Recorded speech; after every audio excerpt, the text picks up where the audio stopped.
So you said you were one of the original founders of the fund at the beginning? The very beginning.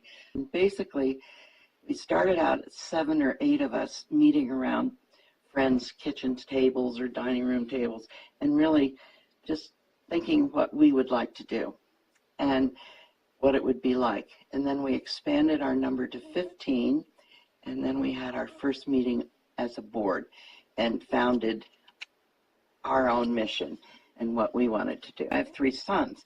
So I was a person that was saying, why wouldn't we say women and families? And so we then decided that really all of us girls, we're all girls, and when we understood that necessity for women growing up with good role models and good opportunities for developing self-esteem. So that is how our mission got started.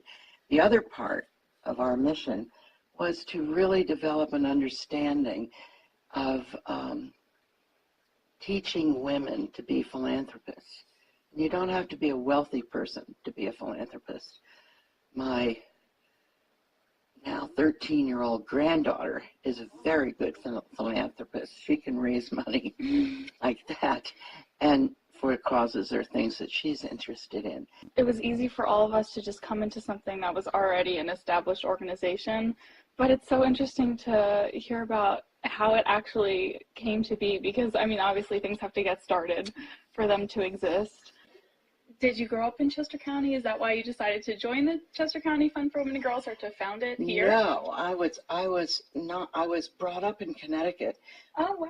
But I came to West Town School where I met my husband, and then we went off to college, not together, got married, and so I've lived in Chester County over 55 years.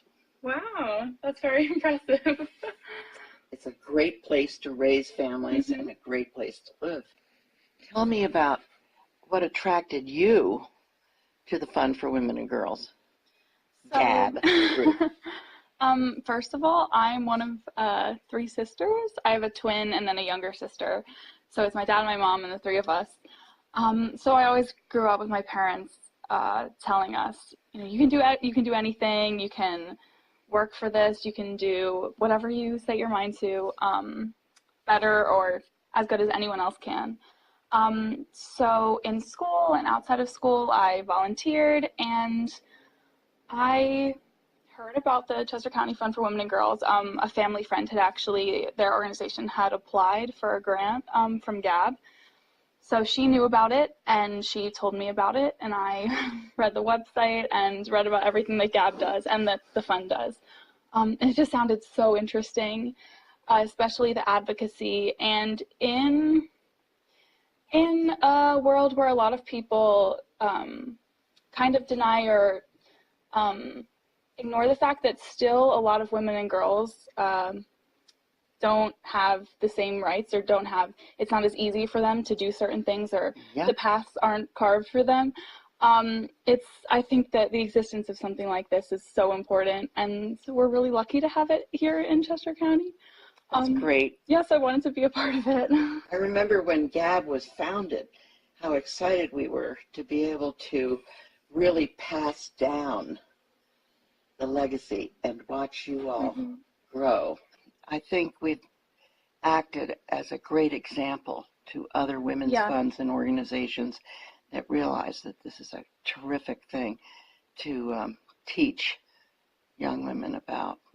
And then they're involved in GAB, and I know it's inspired me to seek out other things like this, and they're educated about advocacy and the fact that you said, like, anyone can be a philanthropist no matter how much money you have. So as you plan for your future, are you beginning to develop some ideas of where you would like to be in, say 10 years? I'm very interested in advocacy. I also really like math and computer science right now.